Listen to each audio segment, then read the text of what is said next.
Hello everyone, welcome back to my channel. My name is Abshiro. Thank you so much for joining me and thank you for spending your time with me. Today we're talking about mental well-being.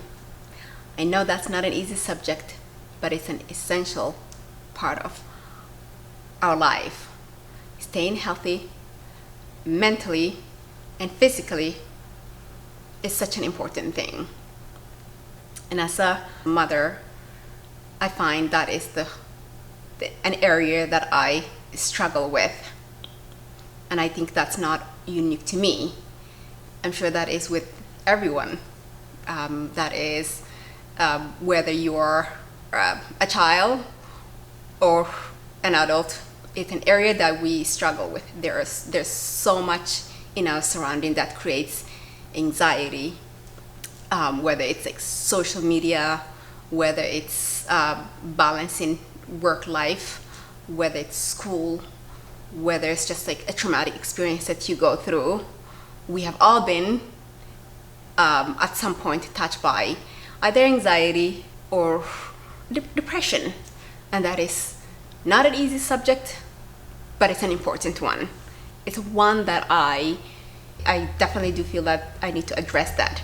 I'll share with you my top 5 strategies of how I stay mentally and physically healthy. Well, number 1 is the most neglected part, but the most important part. First thing is staying active. Exercise has shown to improve the mental well-being, mental health.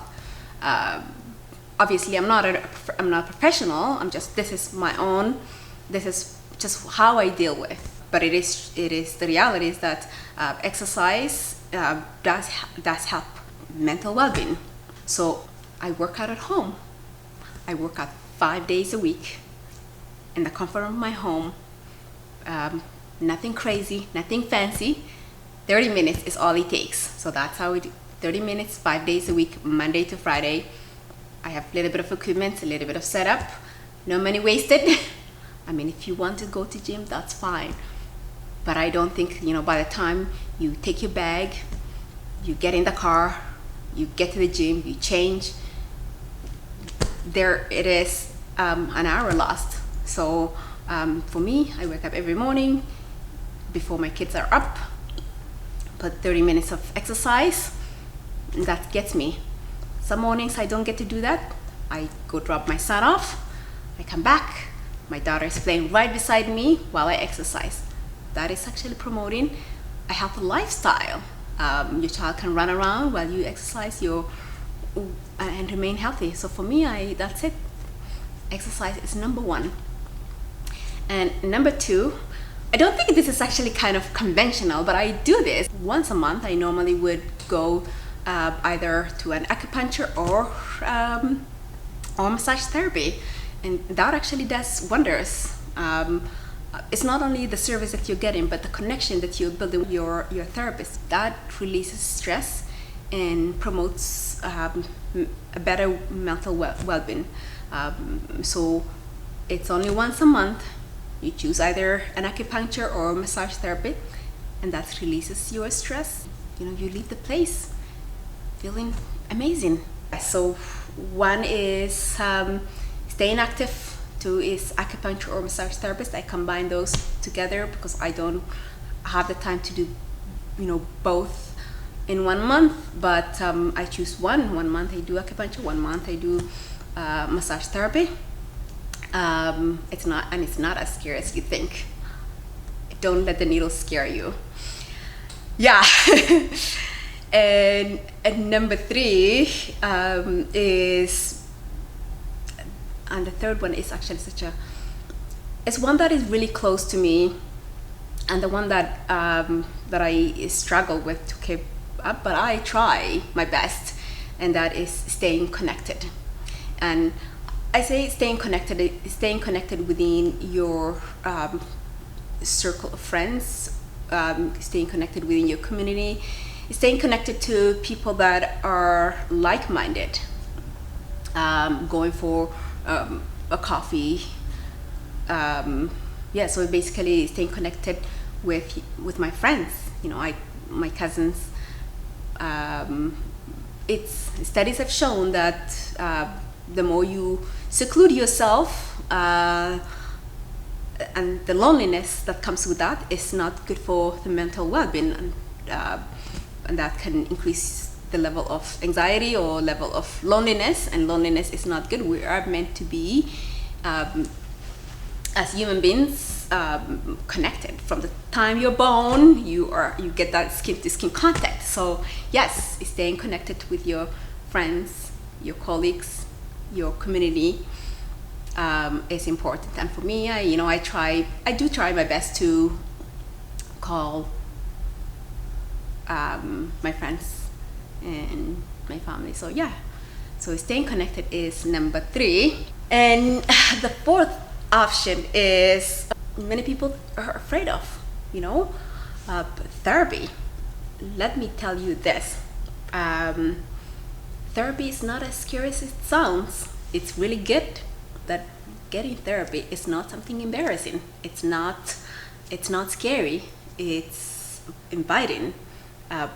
This is not something that I do often, but when I get the chance, I definitely do go and talk to a therapist. It's really good. You have that privacy of talking to a professional. And just doing that, it does not make you a weak person. It makes you someone that is seeking a mental well-being, and getting that connection, and maybe talking about problems to a professional will help you as a person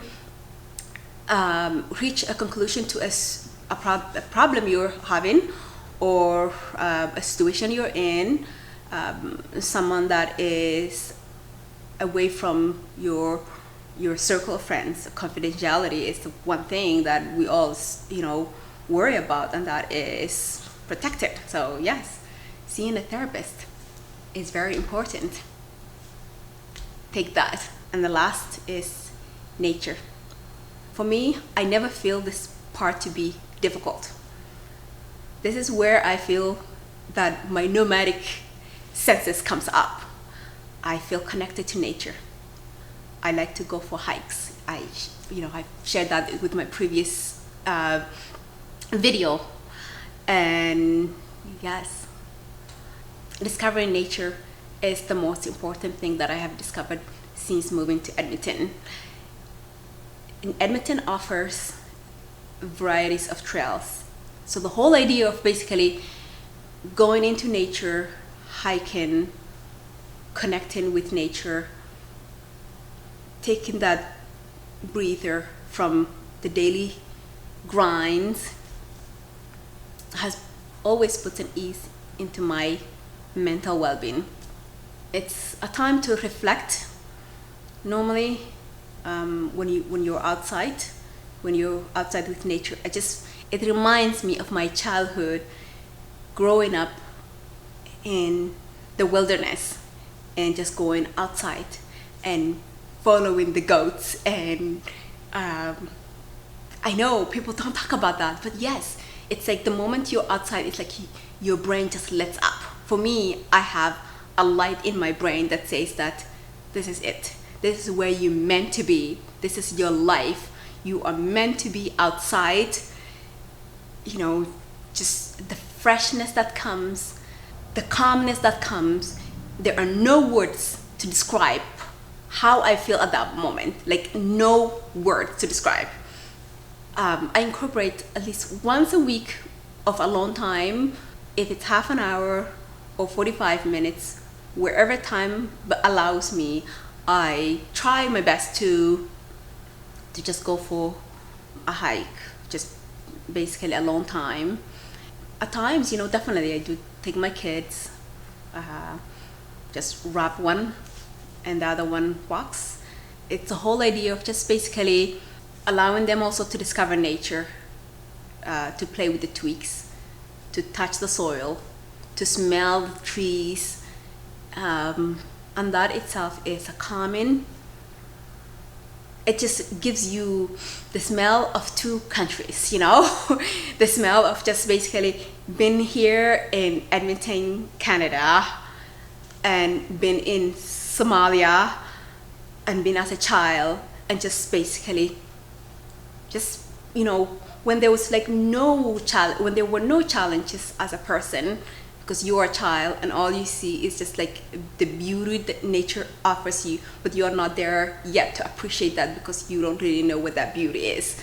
As a grown person, I definitely do connect with that. So nature does help me with my well-being, and I think I'm not alone. I think a lot of people feel that. When my son was very young, he's now 5, it was the first thing that we have introduced to him. Every day, every night after dinner, 6 o'clock, we would just go for walks. And now it's the first thing that he relates to. Whenever he's experiencing stress, the first thing we do is just go for a walk. Do you see the connection that I'm trying to create? Is that nature allows me to connect with my mental well-being. Nature allows me to connect with my brain. Nature allows me to connect with my mental health in a positive way. So introducing that tool also to your child is going to do the same thing. And I can see that, you know, both of my children do love nature. First thing we do is just go to the park in the morning. Same thing. First thing we do in the evening before supper time, we spend time outside. So I think that is, so that's how I remain mentally and physically well. My strategies that work for me as a person, as a mother, and as one that is connected to my mental well-being. I hope you get a chance to reconnect with your mental well-being. These are my top 5 strategies that actually help me staying connected to my mental well-being. So for me, I found getting outdoors and going for hikes once a week has had profound positive effect on my mental well-being, and I would definitely recommend every person, if you can get the time, definitely do that.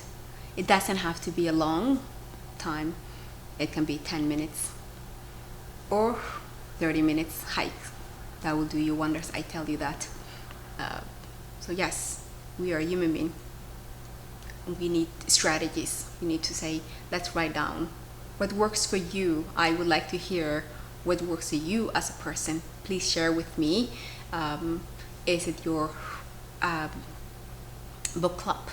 Is it your connections that you have with your friends and your family and your community? I would like to hear that, and I'm sure other people would like to share that. This is a platform to encourage and to share, and we all have our voices, and this is my voice for mental well-being. And yeah, I love to hear your comments. Thank you so much for your time. I appreciate that.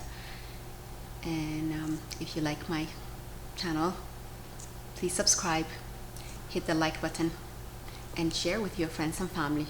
Until next time, thank you. Bye.